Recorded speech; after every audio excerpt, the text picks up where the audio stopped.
It was a very, very hot Saturday in September 2007 when I married Megan Lehman. I married into a family that loved to travel and traveled a lot. They still do. And to this day, whenever anybody in the family travels, it comes with messages out to the family, I'm about to take off from so and such. I just got home. I'm on my way back to the house. This was very common. So, several years in, when I was on a trip for work, I texted Megan as we were about to take off, right before turning off my phone, I love you, exclamation point. When I turned my phone back on, having arrived, I discovered I used a question mark instead of an exclamation point. Thankfully, that was not the story that I'm about to tell tonight, which would have felt worse. Just over 6 months after we got married, early 2008, I was on my way to Kosovo. Family friends had invited me to go and visit some service workers. They were on their way there from elsewhere in Europe. So I flew to Kosovo, but first I had to stop in Austria. And when I got to Austria, I got there with plenty of time to spare, and so I decided I'm going to go explore a little bit in Vienna. Took the metro out, thought I would be able to get directions in English to where I might want to stop. Couldn't. So I just stopped somewhere and went into a cafe, got a latte, got a chocolate croissant. Didn't know I was lactose intolerant at the time. Got a local newspaper in German that I couldn't read, but I really enjoyed myself. So went back, took the metro, got back to the airport, and was waiting for the people that were supposed to meet me there. They didn't show up. I only later discovered that the reason they didn't show up was a fluke blizzard on the Autobahn that had tied them up and kept them well beyond a day past when they were supposed to be there. So I eventually thought, I've got to go through security at my gate. So I get in the security line. I'm waiting in this security line, and a little old lady butts in front of me. She was everything I could hope for in a babushka. She butts in front of me, and the security starts telling her, no, you need to go to the back of the line. They tried English, they tried German. She didn't understand either. I finally said, just let her go, it's fine. So she goes, she gets up to where you have to put your stuff on the conveyor belt. They tell her to take her coat off. She doesn't understand English, doesn't understand German, so I gently help her take the coat off. We put it there. And then she goes through the metal detector, sets it off. So they take a wand, lazily wave it over her, which she sets off, and then they let her go, because it's a little babushka. What's she going to do? So I go through, no problem. I get to the other side, and she's sitting there, and she motions me over, and she pats the seat next to her, and I go and I sit down, and she starts chattering away to me in a language I do not understand.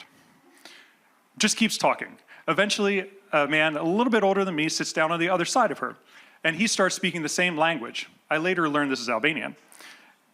He's talking to me, I don't understand him. We eventually realize that he thinks I'm her son. I explain, no, I'm not, in English, and he starts translating for us. It turns out she is actually visiting her son and is on her way home, getting ready for her second flight ever. So we get to talk, really connect with each other. Turns out I look Albanian. That's why they mistook me for an Albanian Kosovar. We get onto the plane. And there on the plane, we all sit down. She then gets up and she comes over to check on me. She goes over and checks on him, like her two sons. We're all nestled in, take off on the flight. Beautiful day, perfectly clear sky, sunny, blue, it's beautiful. As we start to descend into Kosovo, about a half an hour before we're gonna land, it is terrible turbulence from the moment we start our descent. 30 minutes down, awful turbulence, some of the worst I've experienced in my life. As we are about to land, landing gear is down, it feels like the plane is going to tip over to the side. The pilot accelerates and takes off. 30 minutes back up to cruising altitude, an hour total of turbulence. I'm not feeling well. He's not saying anything, the pilot. We get to cruising altitude and the pilot comes on and says, too much crosswind, I couldn't land the plane, I'm going to try again. We circle around, we start going down. Turbulence the whole way down. I'm feeling worse. I'm also feeling more scared. As we're about to land, the pilot accelerates again, takes off. Turbulence the whole way back up. Once we're back up, the pilot comes on and says, there's too much crosswind, I can't keep trying this, we don't have enough fuel, we're gonna land in Skopje. I do not know where Skopje is. It's Macedonia. So we land in Macedonia, in Skopje, but we're not supposed to be there, so all we do is we land, we refuel, and we wait the weather out. Can't leave the plane. Eventually we take off, thinking the weather's gonna be better. 30-minute descent, turbulence the whole way. I'm sitting next to somebody from the Austrian military who is visibly scared and also feeling ill. This just makes me more sick and ill, realizing that he's sick and ill. We're coming down, we're feeling awful. It feels exactly the same as the other times. It seems like that wing is going to dip into the ground. Now, I mostly have flown into Latin America. And when you're in Latin America and you land, people cheer. This is Eastern Europe, not so much. At home, Megan, my wife, 6 months into our marriage, is checking the flight tracker. We're no longer on the map. We've not landed, but we're nowhere to be found, and she thinks I have died and is Googling plane crashes.